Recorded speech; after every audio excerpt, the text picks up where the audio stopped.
Your Excellencies, Your Excellencies, welcome to the United Nations annual SDG Moment in this decade of action. I'm Priyanka Chopra Jonas, and I'm so pleased and proud to be a part of the United Nations family as a UNICEF Goodwill Ambassador. We meet today at a critical point at our world, at a time when global solidarity is more important than ever, as countries continue to struggle from the devastating effects of the COVID-19 pandemic, as the climate crisis upends lives and livelihoods, as conflicts rage, and as poverty, displacement, hunger, and inequalities destroy the very foundation of the more just world that we have fought for such a long time. And as we all know, all is not well with our world. But these crises did not happen by chance, but they can be fixed with a plan. We have that plan. The UN Sustainable Development Goals, a to-do list for the world. These goals were created hand in hand with people around the world in 2015. Together we have an extraordinary opportunity to change the world that we live in. We owe it to our people. We owe it to our planet. We all deserve a just, safe, and healthy world to live in. The present and the future rest in your hands, in our hands. But time is running out. We are nearly halfway to the 2030 deadline to achieve these goals. In the Secretary General's own words, we don't have a moment to lose. In this room are representatives of the very countries who signed up those goals in 2015. Leaders who can make that plan a reality in partnership with all of us. So today is about action, it's about ambition, but it is also about hope. It is about what we must do together to make the SDGs a reality. So Your Excellencies and friends, it is now my great honor to introduce the Secretary General of the United Nations, Mr. Antonio Guterres.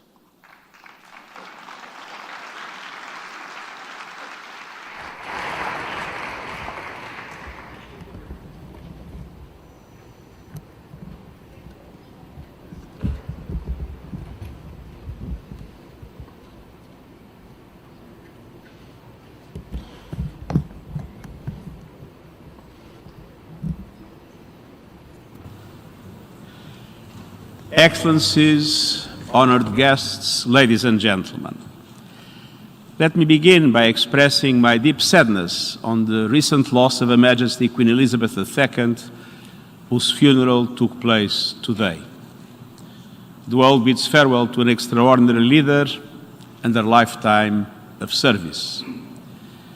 It is service and action for humanity that brings us together today. Excellencies, we meet at a moment of great peril for our world.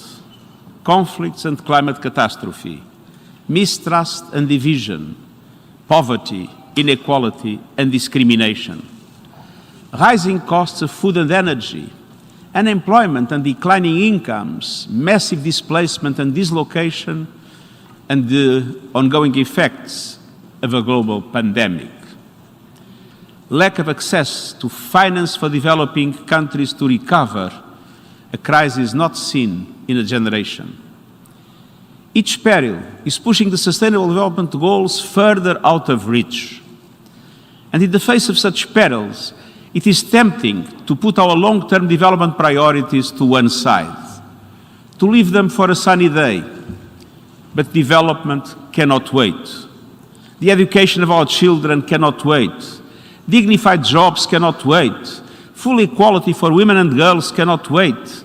Comprehensive health care, meaningful climate action, biodiversity protection, these cannot be left for tomorrow. Across all of these areas, young people and future generations are demanding action. We cannot let them down. This is a definitive moment. All of you here today and those tuning in from around the world give me immense hope that we can put our hands on the wheel of progress and steer a new course. That we can rescue the Sustainable Development Goals and get back on track to building the better world that leaves no one behind. The world has a long to-do list. We need finance and investment from the public and private sectors. We need a reformed financial architecture that benefits developing countries, providing critical financing and debt relief. This is the only sustainable pathway to address the obscene inequalities that exist in every country while ensuring that the world doesn't slide into a recession. Governments need to invest like never before in the health, education, and well-being of all people, including refugees and migrants. We need expanded universal social protection to protect people against economic shocks while boosting job creation, especially in the digital, care, and green economies. The Global Accelerator on Jobs and Social Protection for Just Transitions is one critical opportunity to reach these goals. We must all do more to lift up women and girls in every walk of life. And we need to save our planet, which is quite literally on fire. This means addressing the triple planetary crises of climate breakdown, biodiversity loss, and pollution. It means supporting the global biodiversity framework to transform how we use and preserve our natural gifts for the future.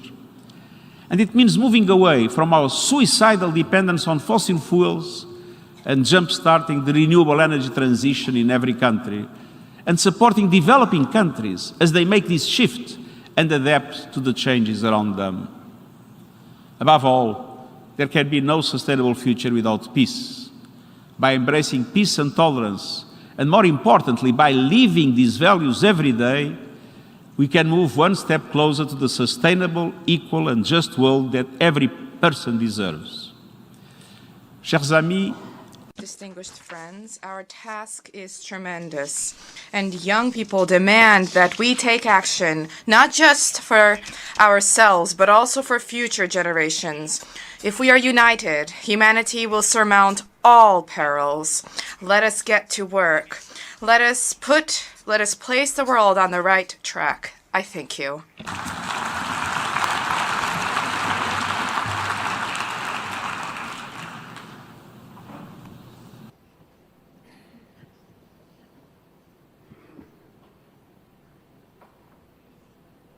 Please welcome the President of the 77th Session of the United Nations General Assembly, His Excellency, Mr. Chaba Koroshi.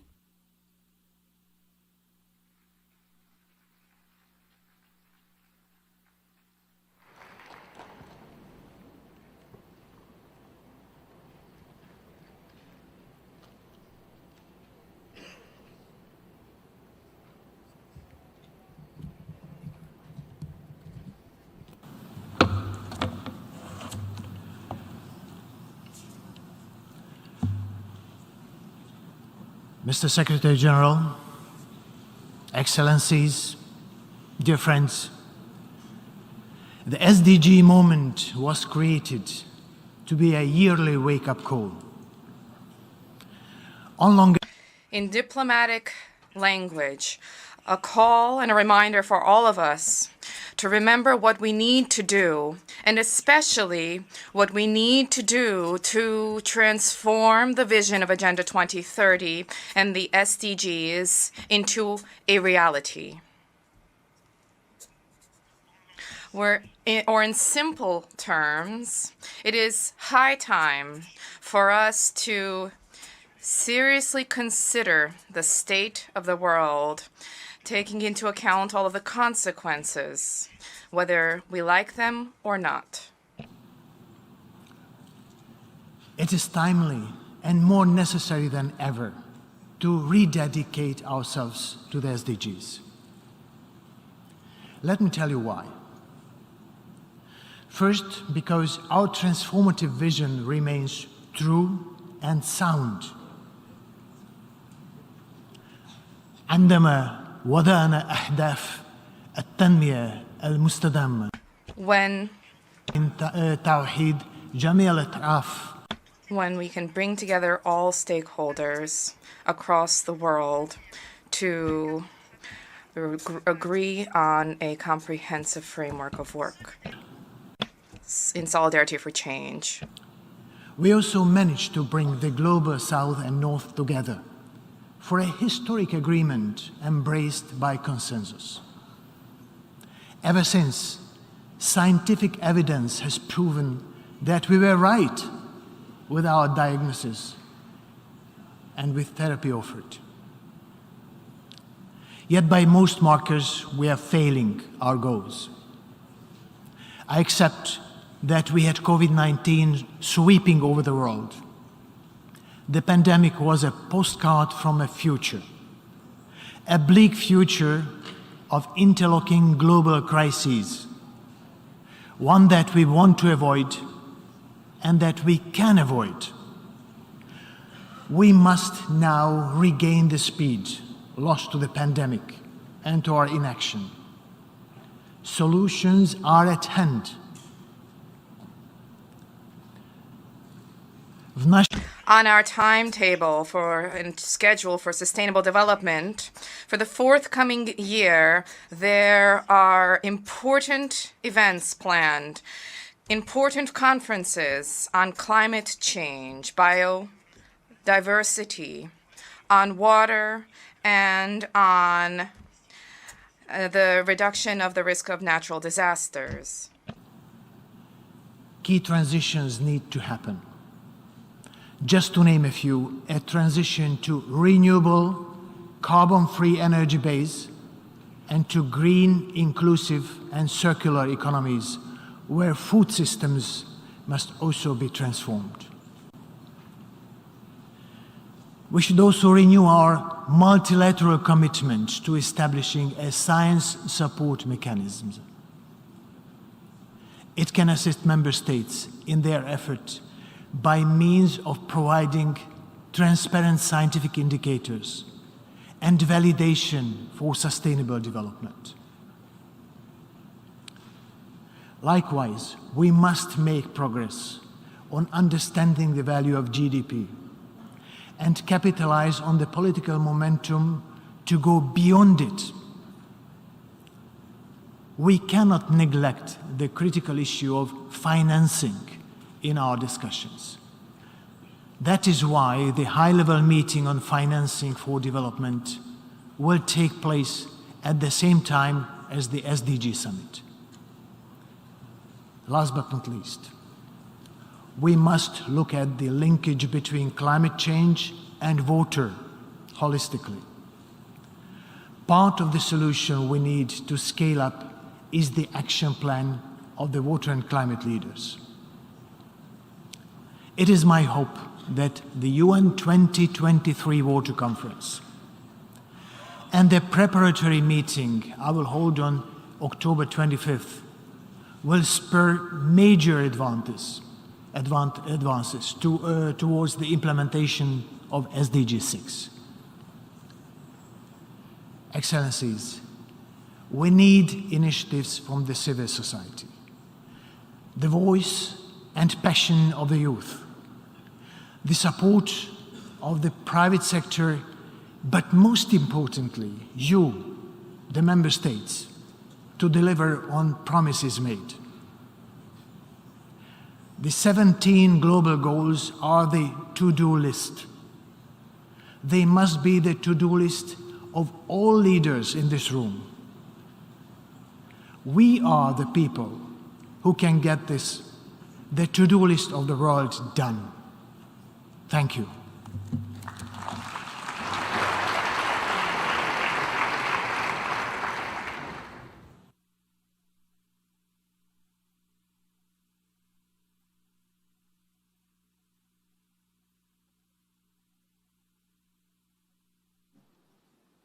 Hello, everyone. My name is Nomza Mombata. I'm a Goodwill Ambassador for the United Nations Refugee Agency. I advocate for the most marginalized human beings who continue to show hope, resilience, and the ability to overcome. In recent years, we have seen unprecedented global crisis, that continue to take a toll on millions of people everywhere. The COVID pandemic, climate crisis, conflicts, and other interlinked and cascading emergencies have threatened the very survival of humanity, and of course, the promise of the Sustainable Development Goals. Business as usual simply does not work anymore. And as we move forward, we have to make sure that no one is left behind. It is time to come together and check off the world's to-do list. It's time to be bold, to double down on our ambitions and actions to create a better, more peaceful, and prosperous future for everyone. To do that, we must look closely at the world today, especially where the gaps and the opportunities are. But most importantly, we must lift the lid of invisibility. So let's now take stock of the state of our world with a compelling film with the support of our collaborators, Deloitte. Thank you.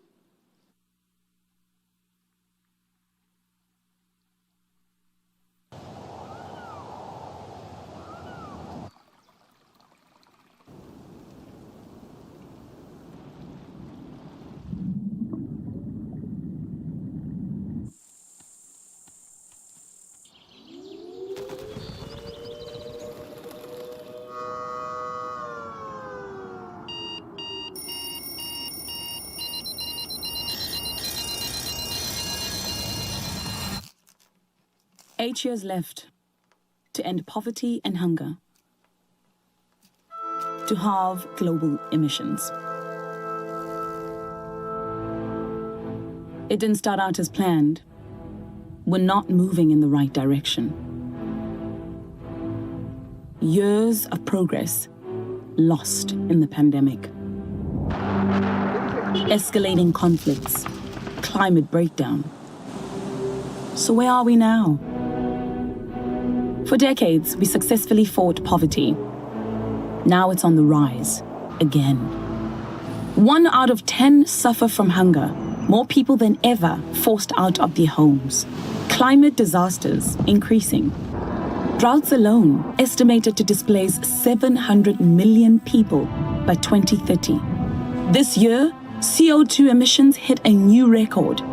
At this rate, annual emissions will be 14% higher in 2030. Meanwhile, fossil energy receives $700 billion in subsidies from governments.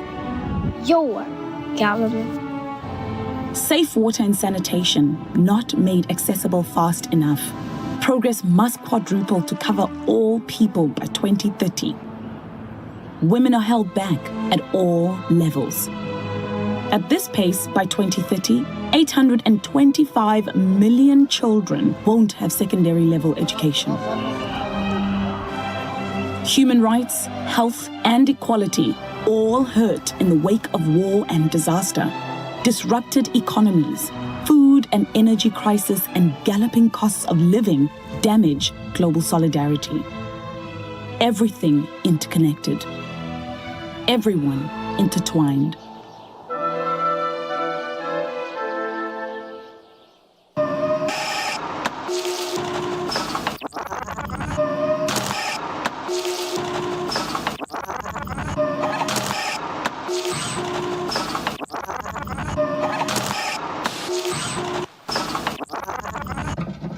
Business as usual won't cut it. Even though we made progress before, going back to pre-pandemic ways is not enough. We need a new paradigm built on the pillars of our 17 goals. Rethink conventions, flip the orthodoxies. Governments, organizations, corporations, citizens of the world, snap out of it. It's time for bold climate action. To act for women and girls, for social justice and inclusion. Scale up the transition to renewable energy. Create 85 million green jobs. Phase out fossil fuel subsidies and tax carbon. $2.8 trillion. Keep your promises. Support developing nations. Write off debts. Free up $1 trillion for climate resilience, people and communities. $500 billion for Africa to achieve universal energy access by 2030. Commit to a circular economy now. New resilient food systems.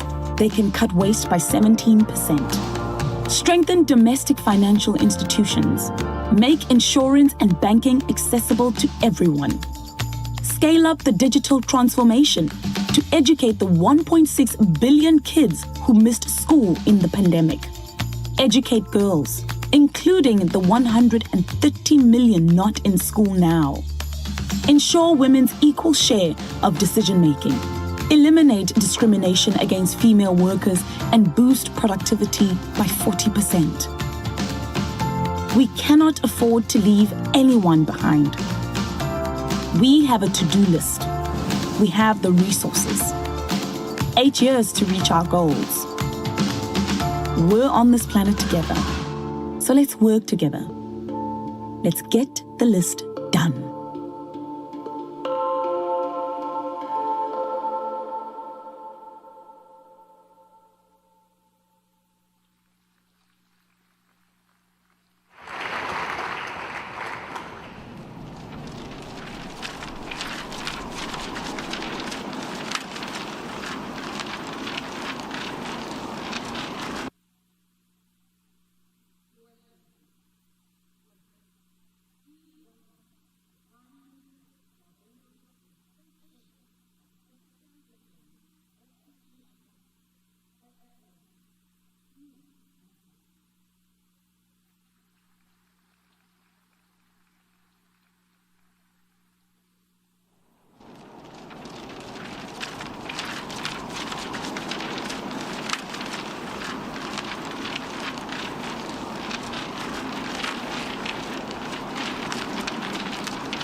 Your Excellencies all, please permit me at the outset of this morning's SDG Moment to extend yet again our deepest sympathy to the people of the United Kingdom and the Commonwealth on the passing of Her Majesty Queen Elizabeth II. But as we speak this morning, in this moment, I ask us to ask ourselves who is needed on this journey. Heads of state, heads of government, yes. Ministers and ministries of finance, yes. But above all else, the individual citizens of this world.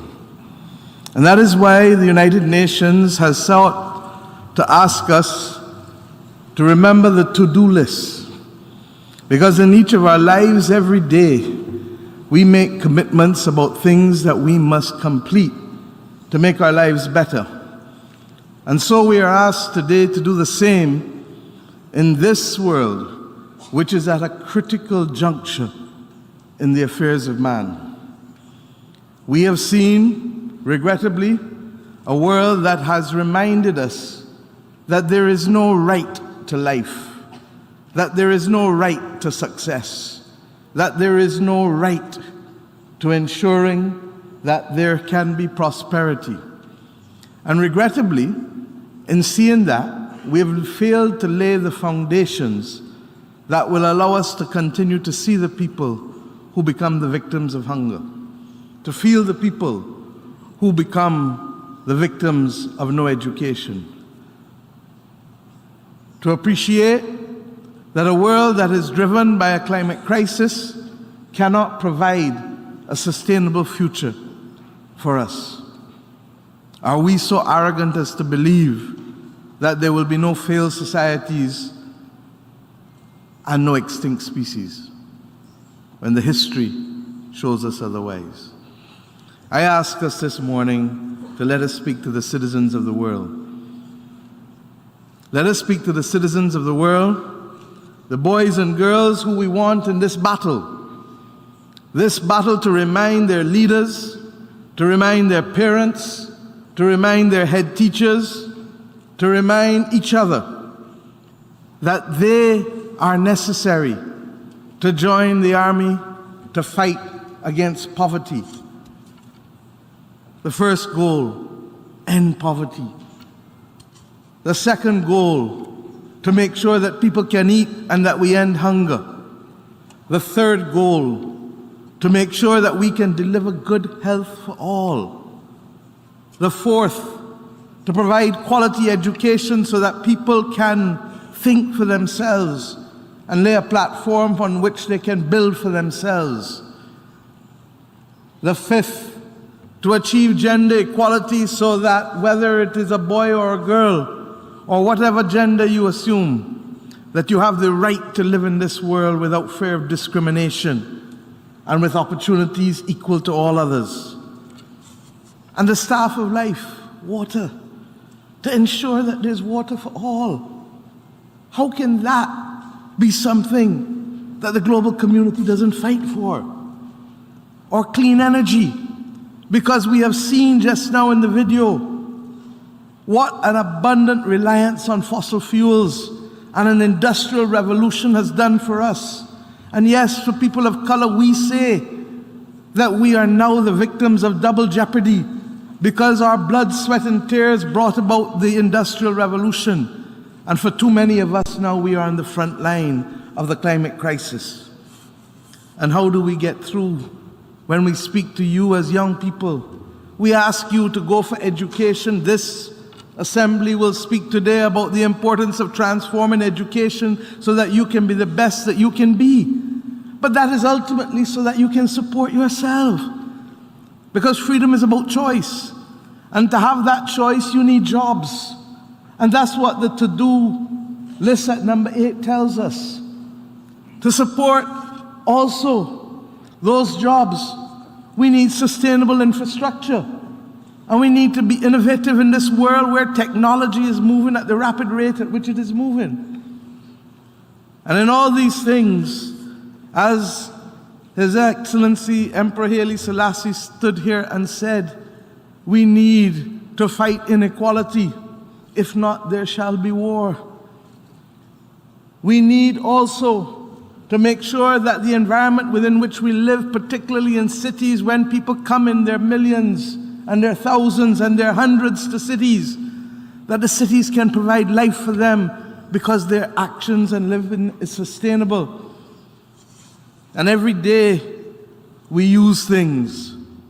And you, more than anyone else as children, can lead the world in a waste-free world. In a world that recognizes that if we take the plastics and we take the things that we just use and throw away, that they have to go somewhere. But you, the children, can lead the revolution to change in our habits. And if you change those habits, then the to-do list of protecting the oceans and protecting life on land becomes a little easier. But we can't do that unless we also tackle the climate crisis. And those who must be on the front line must be those who expect to be living 10 years from now, 20 years from now, 30 years from now, 40 years from now, 50 years from now. My friends, and if we can do all of that, and if we can ensure fairness by ensuring that we can end conflict and we can end corruption, and we can tell the world that we don't want only to talk about the ending of conflict in the Ukraine. We want conflict ended in Tigray. We want conflict ended in Syria. We want conflict ended wherever it raises its head in the world. We want also conflict ended when it appears to be under the guise of criminality, like it is in Haiti. We want you, my friends, the children of this world, to hold us, the governments, accountable, and to recognize that we do have choice, and leaders can make decisions, and leaders are not constrained in the decisions that we make, and that everything does not depend on financing, although it is absolutely critical. And we will fight for financing, as I will speak later this week about, for the reform of the international financial architecture. But even without that, there are things that you and I can do. And we ask you, the children of this world, to hold our feet to the fire. and make this world a better place to live in. Thank you.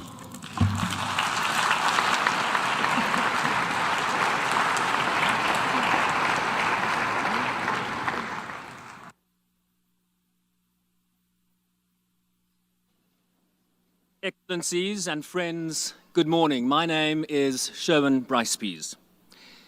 It is widely acknowledged that women have been amongst the worst affected by the economic impacts of COVID-19 and the current global cost of living crisis. Existing inequalities have been exacerbated and women have been pushed out of the labor force and into poverty and extreme poverty at higher rates than men across the globe. What has been less visible is a focus on investment in women as a solution.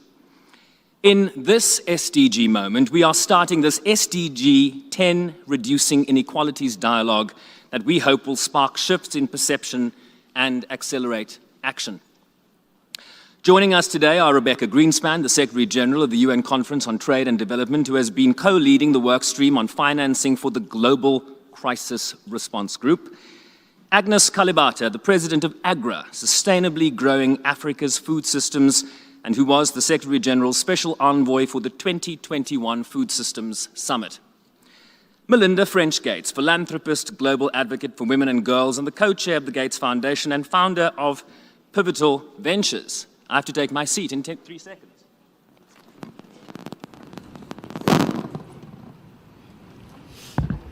There are now decades of evidence highlighting that investing in women, removing barriers to labor force participation, and closing gender gaps in the economy has direct translation to positive macroeconomic outcomes.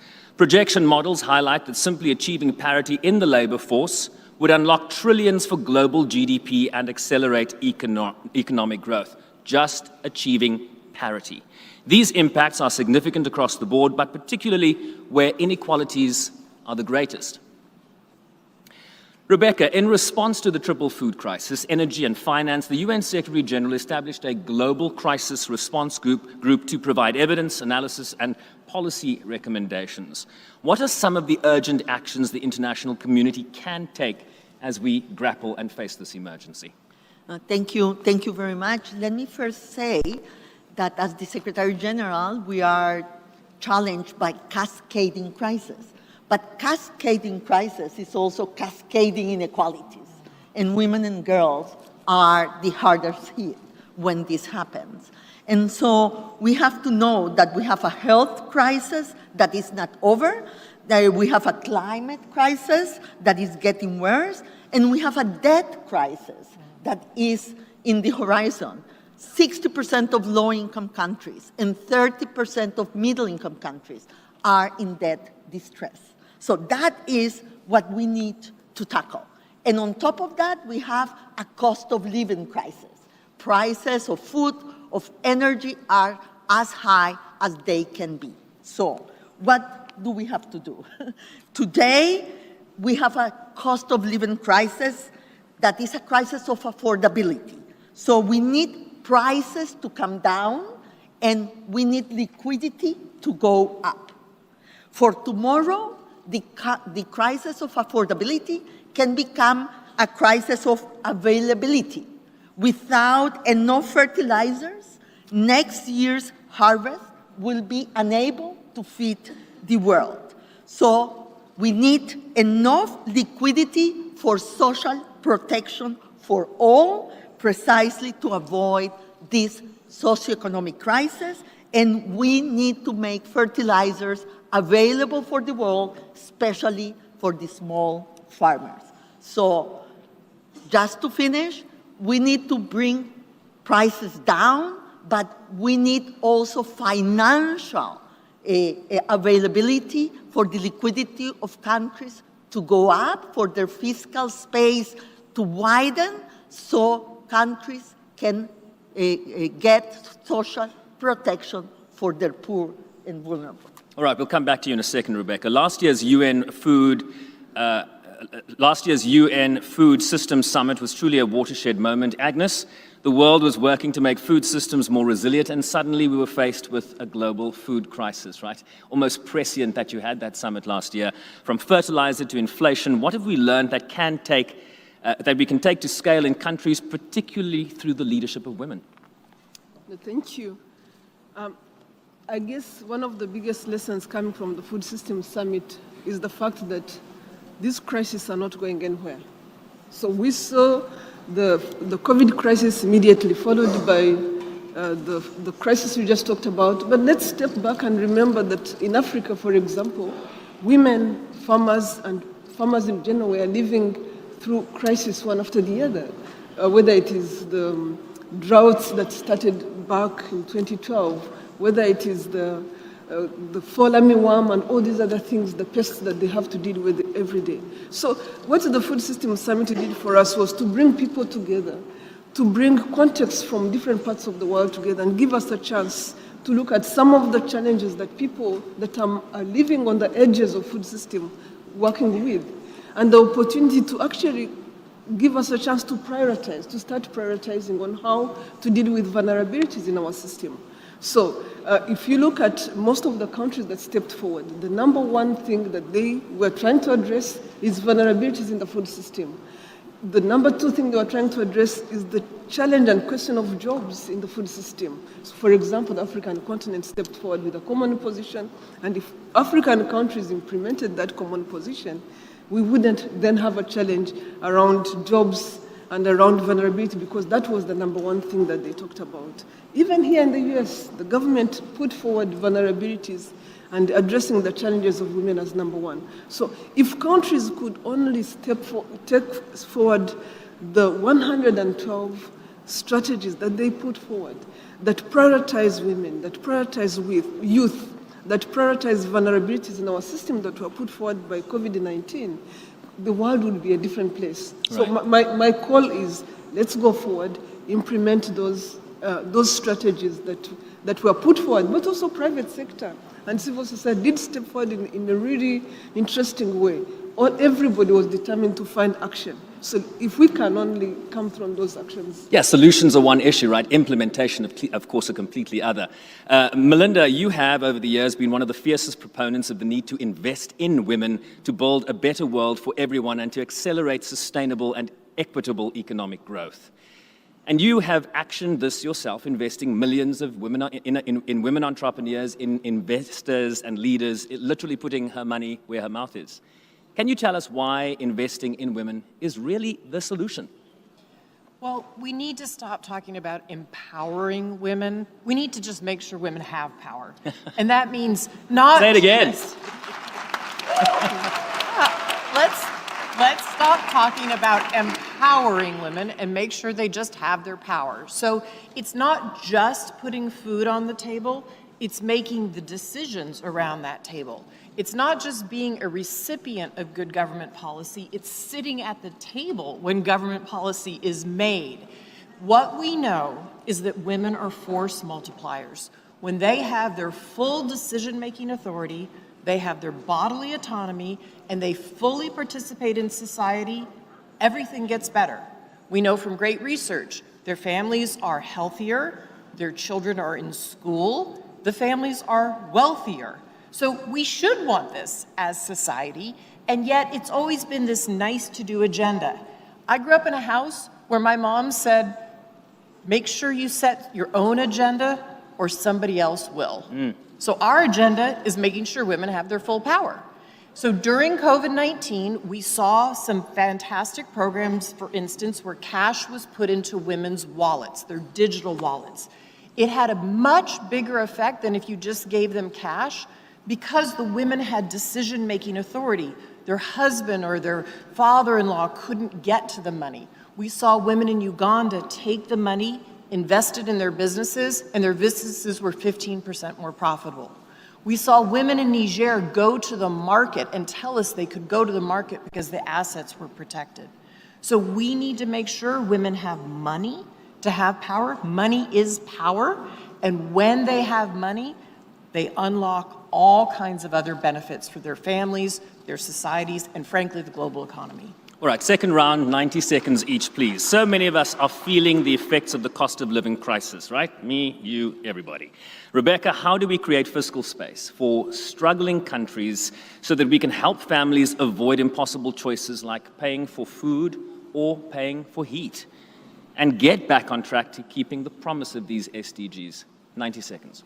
Yeah, so we need the international financial institutions to really use their deep pockets to make liquidity available for the countries. This is a big fight, right? Yes, that's a big fight.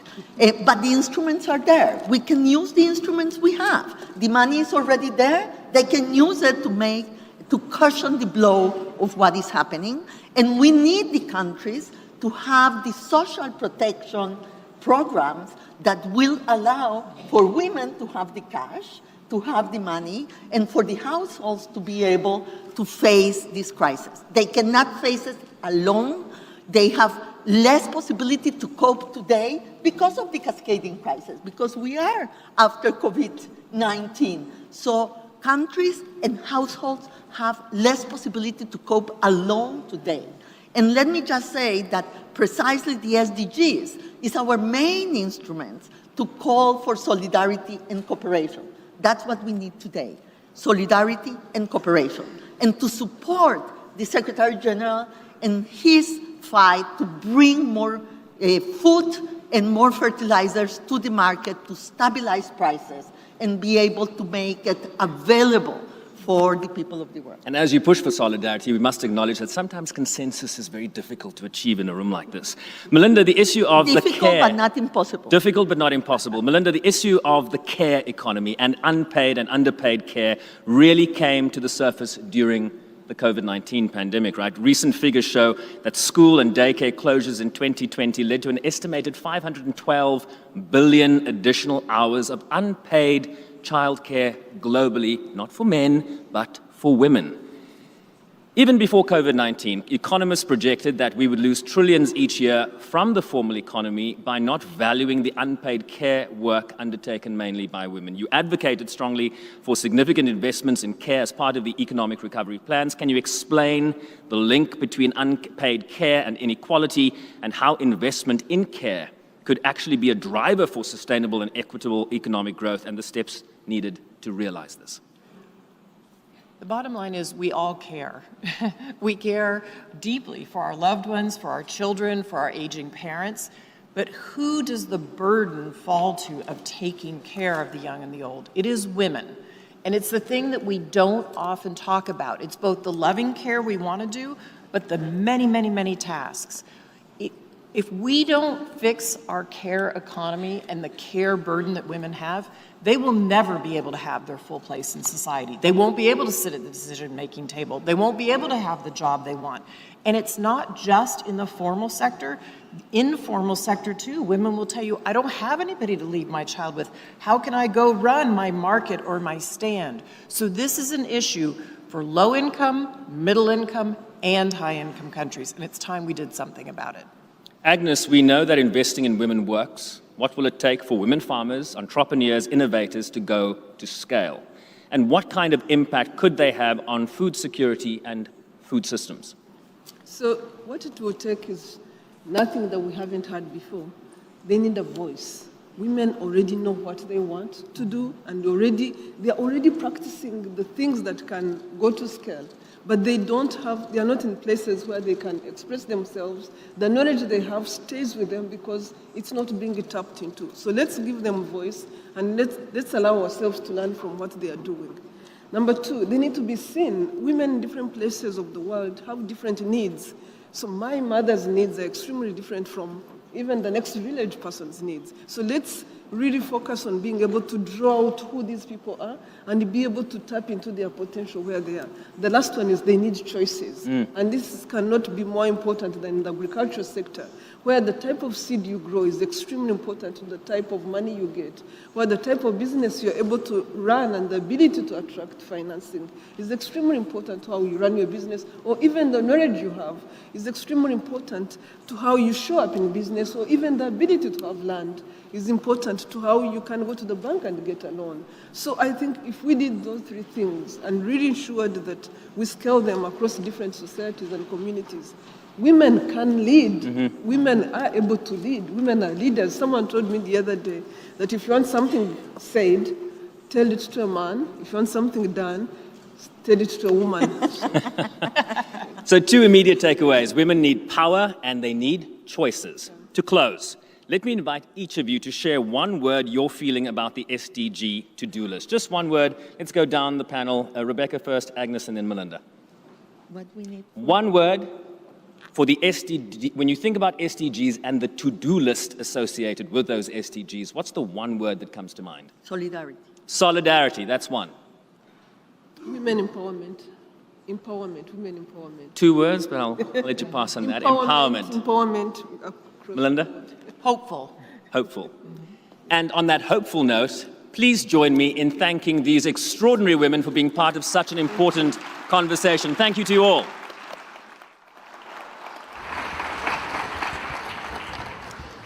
Your Excellencies, friends, we've come to the end of our dialogue on solutions to end inequalities. We know that it is simply paramount to empower and support women as key drivers for sustainable and equitable economic growth. Now, let me leave you with this. By 2030, more than 150 million women and girls could emerge from poverty if governments implement a comprehensive strategy, including spending more on social protections, investments in the green economy, better infrastructure, and education. We hope that this dialogue has resonated deeply with the work people everywhere are doing to bring about change in their communities, in their countries, and across the globe. And let me end with a quote from Nelson Mandela. Freedom, be that political, economic, or social, cannot be achieved unless the women have been emancipated from all forms of oppression. I've never regarded women as in any way less competent than men.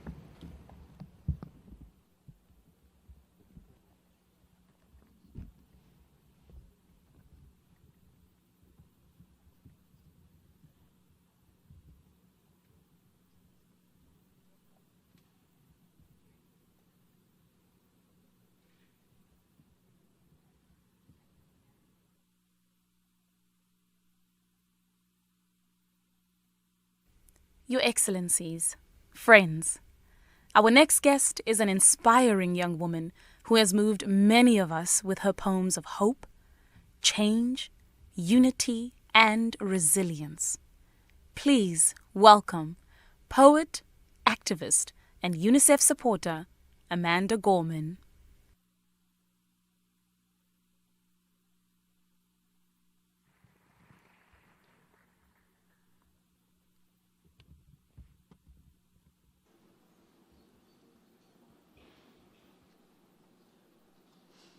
UN Secretary General, distinguished guests, and all of humankind. How can I ask you to do good when we've barely withstood our greatest threats yet? The depths of death, despair, and disparity, atrocities across cities, towns, and countries, lives lost, climactic costs, exhausted, angered. We are endangered not because of our numbers, but because of our numbness. We're strangers to one another's perils and pain, unaware that the welfare of the public and the planet share a name. Equality doesn't mean being the exact same, but enacting a vast aim, the good of the world to its highest capability. The wise believe that our people without power leaves our planet without possibility. Therefore, though poverty is a poor existence, complicity is a poorer excuse. We must go the distance, though this battle is hard and huge, though this fight we did not choose, for preserving the earth isn't a battle too big to win, but a blessing too large to lose. This is the most pressing truth, that our people have only one planet to call home, and our planet has only one people to call its own. We can either divide and be conquered by the few, or we can decide to conquer the future and say that today a new dawn rewrote. Say that as long as we have humanity, we will forever have hope. Together, we won't just be the generation that tries, but the generation that triumphs. Let us see a legacy where tomorrow is not driven by the human condition, but by our human conviction. And while hope alone can't save us now, with it, we can brave the now, because our hardest change hinges on our darkest challenges. Thus, may our crisis be our cry, our crossroad, the oldest ode we owe each other. We chime it for the climate, for our communities. We shall respect and protect every part of this planet, hand it to every heart on this earth until no one's worth is rendered by the race, gender, class, or identity they were born. This morn, let it be sworn that we are one human kin, grounded not just by the griefs we bear, but by the good we begin. To anyone out there, I only ask that you care before it's too late, that you live aware and awake, that you lead with love in hours of hate. I challenge you to heed this call. I dare you to shape our fate. Above all, I dare you to do good so that the world might be great. Thank you.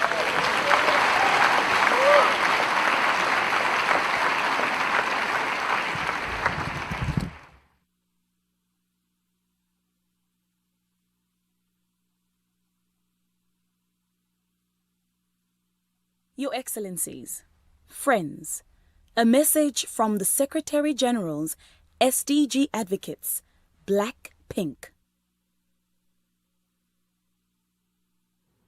Hi, this is Blackpink. This is the United Nations SDG Moment. We're here today to bring you special attention to the Sustainable Development Goals. We can't deny that the climate crisis is getting worse. There isn't a single moment to lose. That is why SDG 13 for climate action is so important.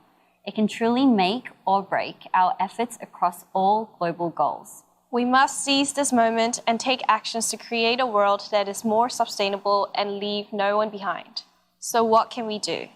첫째, 개인의 노력이 빚어낼 수 있는 효과를 과소평가하지 말아야 합니다. 우리는 탄소 발자국을 줄이고 에너지 소비를 줄이기 위해 지금보다 훨씬 더 많은 조치를 취할 수 있습니다. 예를 들어 식습관 같은 사소한 삶의 영역에서도 차이를 만들어낼 수 있는데 지역 농산물을 선택하고 음식물 쓰레기를 최소화하는 등의 작은 노력이 큰 변화를 만듭니다. 둘째, 소비 습관. 우리는 우리 생각보다 훨씬 더 큰 영향력을 가지고 있습니다. 소비를 통해 사회에 메시지를 던지고 원하는 것을 요구할 수 있으니까요. 현명한 소비를 위해 우리 함께 지속 가능한 상품들을 찾아볼까요? 그리고 무엇보다 기후변화에 대해 꾸준히 공부를 해야 합니다. 미래를 보호해야 할 책임이 우리 모두에게 있으니 배움과 지식을 통해 함께 더 나은 내일을 만들면 좋겠습니다. All of us deserve a world abundant of nature, energy, and livelihood. 저희 블랙핑크는 이제 배우고 행동하는 여정을 시작했습니다. 저희와 계속 함께 해주시겠어요? 지금은 UN SDG Moment입니다. Let's take a moment to learn about our planet and what we can do to make it better.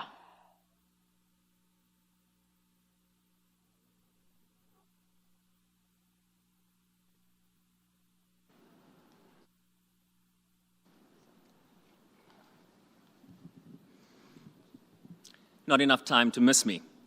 Excellencies and friends, the Secretary-General spoke about the various perils pushing the SDGs out of reach. Among them, the climate crisis presents possibly the greatest threat. Right now, climate impacts are taking a growing toll on people, prosperity, and our planet. The outlook ahead is precarious. As we learned from the Uniting in Science report, we are headed in the wrong direction on many key climate indicators. At the same time, we have vast opportunities ahead if we double down on climate action to supercharge progress right across the SDGs. To discuss the state of play on Goal 13, climate action, and the various pathways ahead, I'm joined by Simon Steele, the Executive Secretary of the UN Framework Convention on Climate Change, and boy, do we need more steel in the game.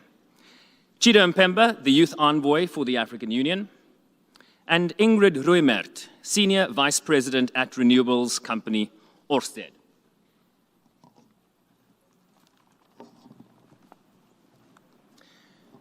The Secretary-General has said that grotesque greed is a key factor fueling the climate crisis, even as we see devastating losses from floods, fire, and drought. People and the climate can't seem to catch a break. Simon, you've taken up a role at what really is an inflection point, right? In this climate emergency, clear climate impacts are rapidly worsening, and yet there's growing evidence that climate action, particularly from governments, has stalled. We are 51 days away from COP27, a vital moment from the world. What does it need to deliver? Thank you, Sharon. Two things, progress and direction. With only 8 COPs to go in this decisive decade of action, think about it. 8 COPs, that is the equivalent of 2 World Cup finals. That's 2 Olympic finals to go. So every COP is absolutely critical. And we know that progress will be made in each of those, but the question is, will it be sufficient progress?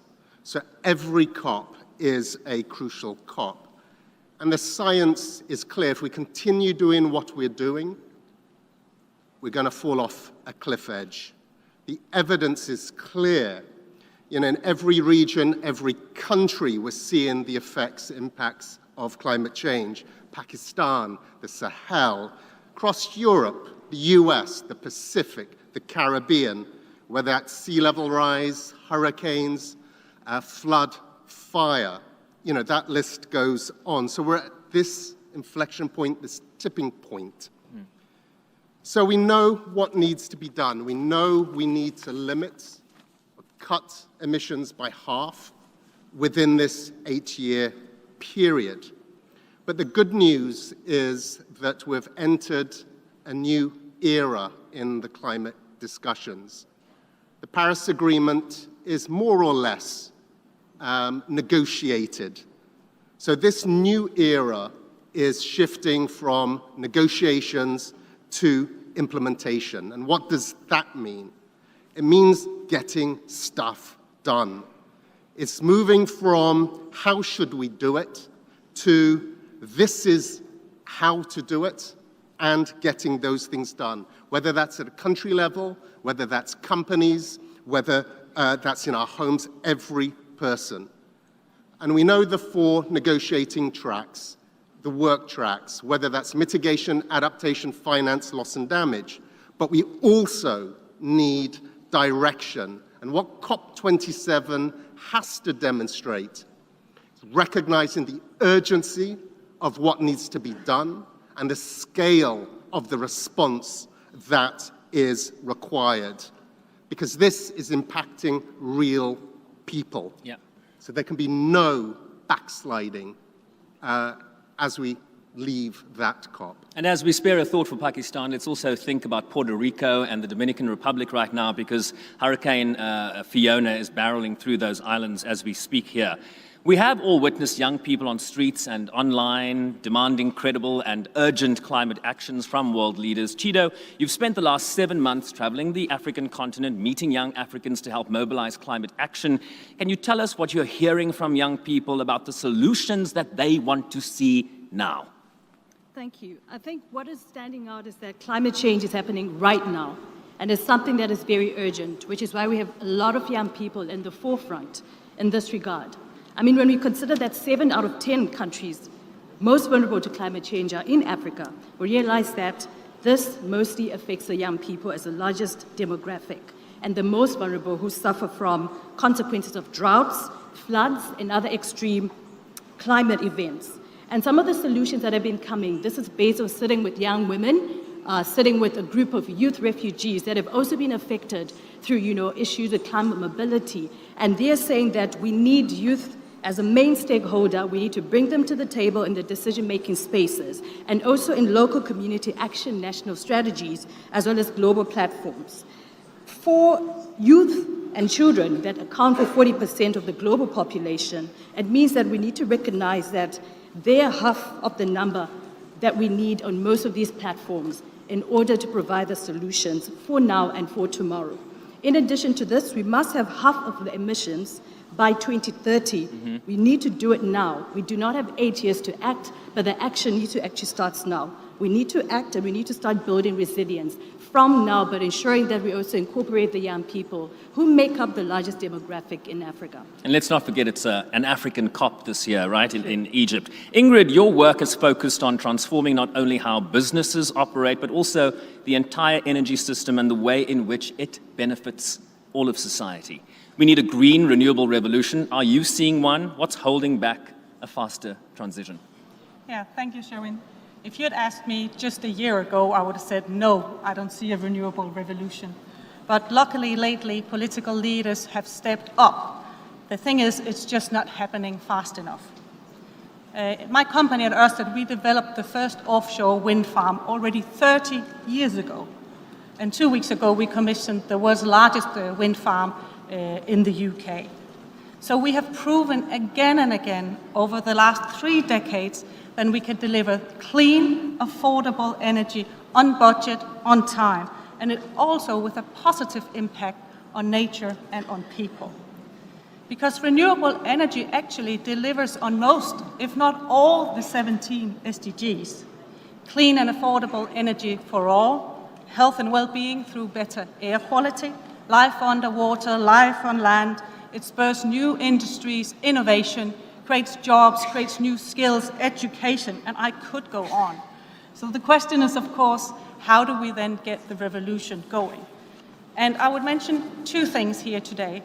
First of all, we need to significantly speed up the build-out of renewables.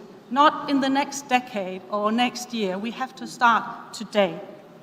Governments need to speed up the allocation of land and of seabed. We need to speed up the permitting processes, which often take much longer than to build the actual wind farms. And we need to give developing economies capacity building, technology, and finance. And then secondly, we need to build it right. We should have our youth, our people, and our communities at the very heart of this revolution. Ensure that we create jobs, new skills, and we work with local supply chains. And we need to have a net positive approach to biodiversity. And only then, I think, the renewable revolution will sweep the world, and we will be able to create a world that runs entirely on green energy. Yeah, and I think, the broader point there is that coal cannot achieve the SDGs anymore, right? Coal cannot do it. But the big question is this principle of common but differentiated responsibilities, the responsibilities that developed countries have to developing countries that are still so very reliant on coal for energy. Simon, there seems to be broad agreement that the climate crisis is a code red for humanity and that urgent and bold action is needed. Simon, in your career, you've worn many hats in government as well as the private sector, giving you a very unique perspective. What do you see as the key opportunities to drive progress for climate and all the SDGs? Well, Thank you, Sharon. Stronger climate action will drive progress across virtually all of the SDGs. But starting with the negative, climate change is a threat multiplier, and it negatively impacts our performance in those SDGs, whether it's destabilizing the global economy, whether it is lost productivity, $2 trillion estimated as loss due to a warming planet by 2030, loss of jobs, more people in poverty.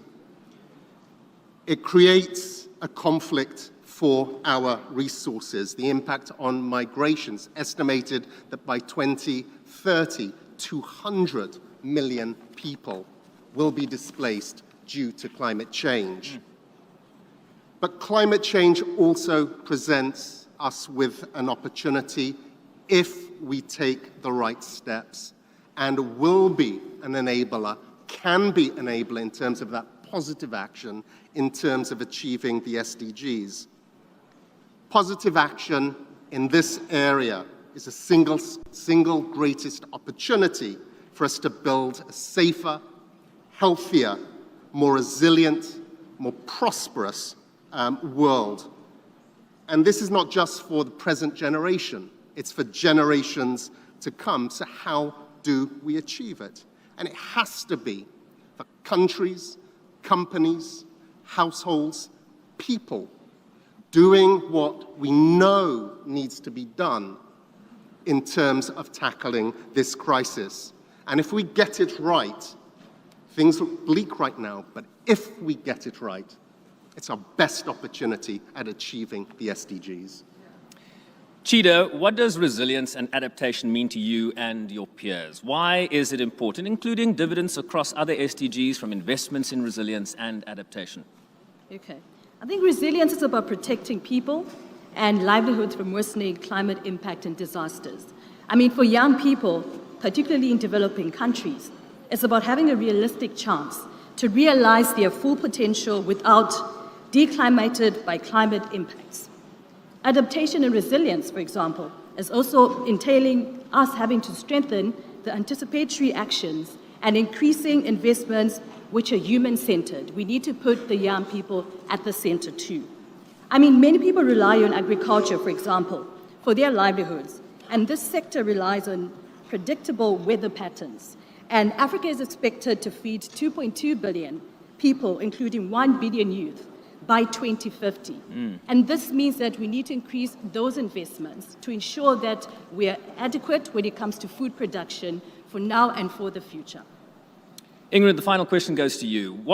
We know that the private sector has an oversized role to play in preventing climate change and is in many ways moving faster than governments are.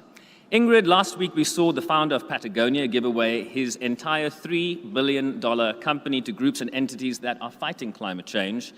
Is this the tip of the proverbial melting iceberg? How do we speed up climate action and accountability and encourage more billionaires to give away their money to us? Yes, surely the action from Patagonia, I think, is one of the strongest expressions of walk the talk that I have seen so far. Because let's be honest, it took all too long for the private sector to get to the table. And our youth had to take the streets and ask for climate action to wake us all up.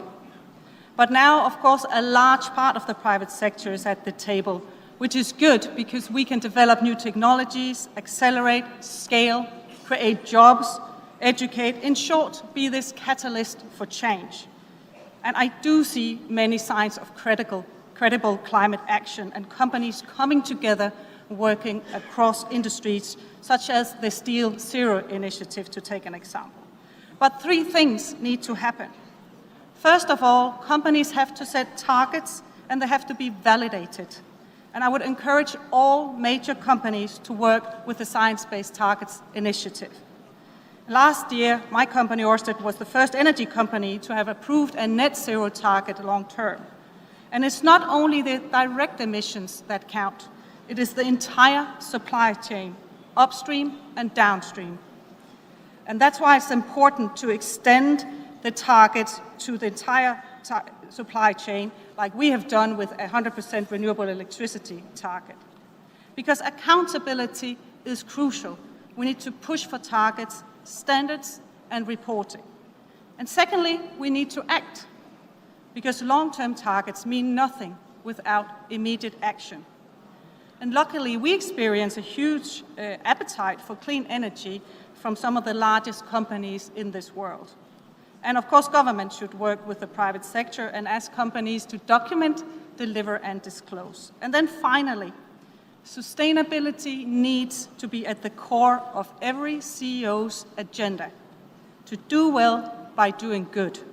And concepts like Scope 1, 2, and 3 should be household language in every boardroom.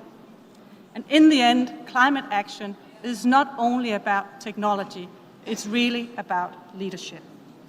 So very quickly to close, each of you need to give me one word that comes to mind when you think of the SDG to-do list. Simon, we'll start with you. Momentum. Momentum. Cheeto. Youthful. Youthful. Ingrid. Energized. Momentum, youthful, energized. Why don't you get energized and thank our panel for their contributions today. Thank you all.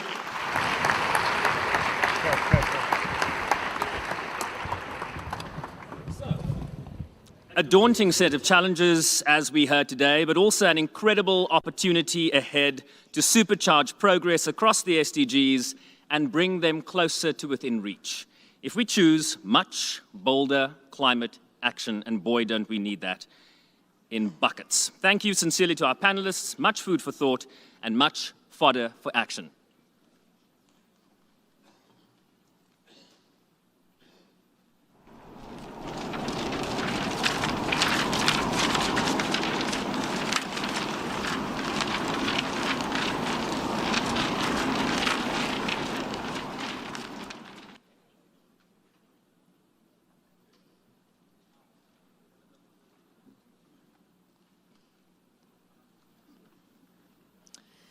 Your Excellencies, friends, I hope you've been as inspired as I have listening to people who are driving true change in their countries, in their communities, and across the world. As Her Excellency PM Motley so rightly just said, we ask you, the children of the world, to hold our feet to the fire. You heard it here. People everywhere are leading by example. Leaders making bold policy choices, young climate activists raising their voices, entrepreneurs scaling solutions, and humanitarians working tirelessly every single day to help people in need. Now, while there are so many challenges facing us around the world, there's also so much inspiration and hope. As you just heard young activist Amanda Gorman just say, I dare you to do good so that the world might be great.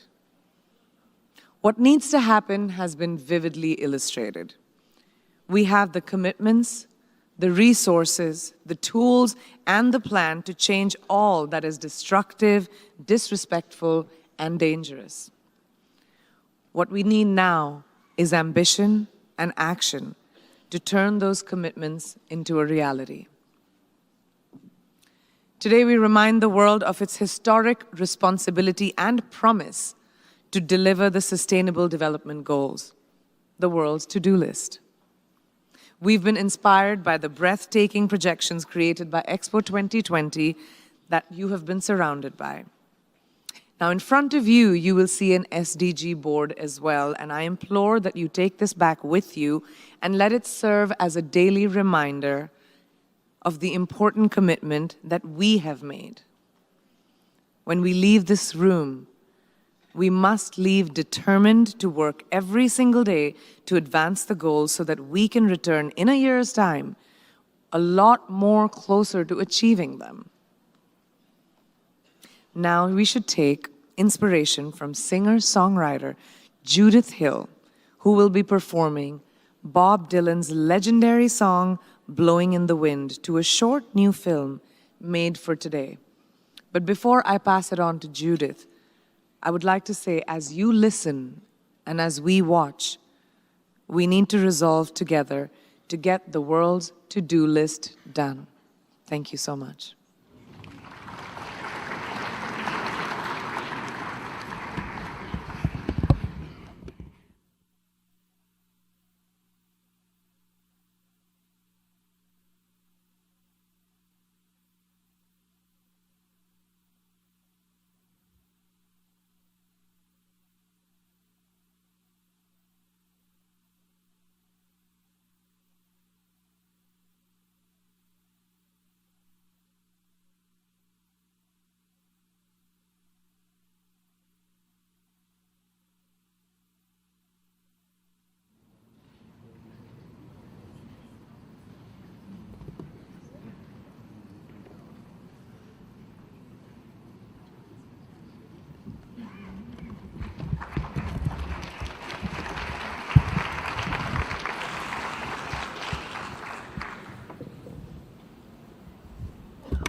east and wind walk down before you can call him a man? How many seas does a white dove sail before she sleeps in the sand? And how many times must the cannonballs fly before they're forever banned? The answer, my friend, is blowing in the wind. The answer is blowing in the wind.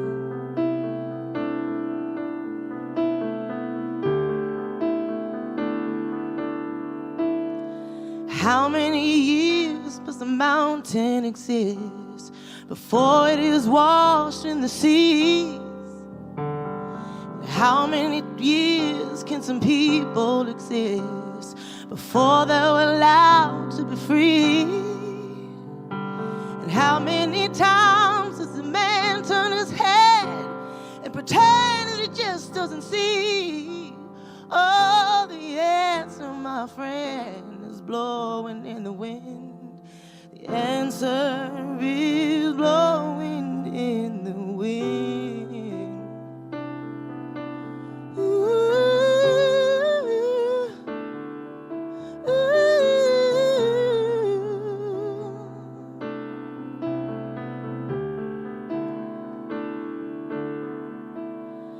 How many times can a man look up before he can see the sky? And how many ears can one man have before he can hear the people cry? And how many days does it take till he knows that too many people have died? Oh, the answer, my friend, is blowing in the wind. The answer is blowing in the wind. Oh, yeah. Ooh. Hey, the answer is blowing in the wind.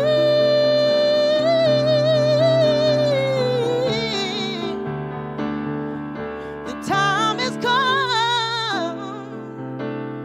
Today is a new day. Oh, the time has come. The answer is blowing in the wind.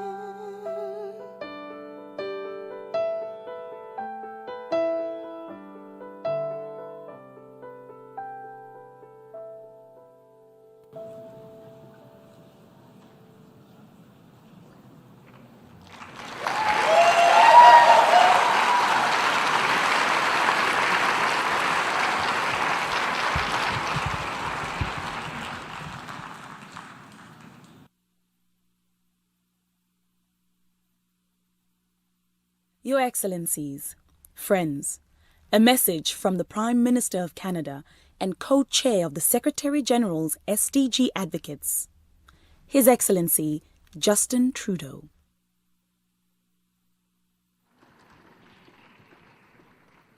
Hello everyone, bonjour à tous. It's great to be here with leaders in government, civil society and the private sector alongside my SDG Advocates Group co-chair, Prime Minister Motley. Mia, look forward to seeing you in a few days. This SDG Moment and Richard Curtis's exhibition reminds us that our SDG goals aren't just a blueprint or a to-do list. They're an urgent call for action. 2030 isn't far away, and we need urgent collective action to move forward on our shared commitments. Comme vous le savez, as you are aware, we have seen delays with respect to the many significant challenges which are of concern to us. For example, we consider the efforts to reduce poverty throughout the world. Declining poverty rates. There are as many people living in poverty today as there were in 2015 when the 2030 Agenda was adopted. The truth is that everything from COVID to climate change to international conflict makes the solutions we need more complex and interconnected than ever. But that isn't a reason to lessen our ambition. It's a reason to accelerate our efforts towards reaching our sustainable development goals. For this reason, Canada has invested $827 million in the agricultural and agricultural systems, and more specifically to facilitate climate action as well as resilience. This is also why in March we held a summit led by young people, during which we learned more about young displaced persons and sought to find solutions to promote their education. We've invested more than $5 billion to reduce pollution and to shore up climate resilience throughout the world. And we intend, in view of holding COP15 in December, to advance the question of biodiversity. Canada wishes to surmount these challenges and many others. Long, and it might seem daunting, but by working together, I'm confident we'll make it shorter. So thank you for your partnership and your leadership. I look forward to working with all of you over the months and years to come. Thank you.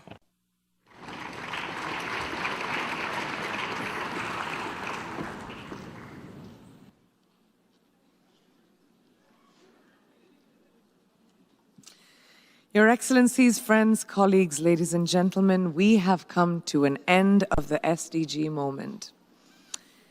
This was a reality check, but also a call to action to deliver the promise of the Sustainable Development Goals. Now, we have the opportunity to do that right now as we commence the Transforming Education Summit. As Ms. Melinda Gates just said so eloquently, women don't need empowerment, they need power. Fighting for the rights of freedom of children, young people, especially girls, and ensuring their access to transformative power of education are at the heart of my work as a UNICEF Goodwill Ambassador. I grew up in India, where access to education is a challenge for a lot of girls, as it is in many other parts of the world, where children desperately want to learn, but are challenged to do so. I strongly believe that education is the cornerstone of equality, social justice, social change, and democracy. It is the foundation that so many of the Sustainable Development Goals are built on. As Nelson Mandela once very famously said, education is the most powerful weapon which you can use to change the world. It is time to transform the world. Thank you and good afternoon. Nice segue into the education.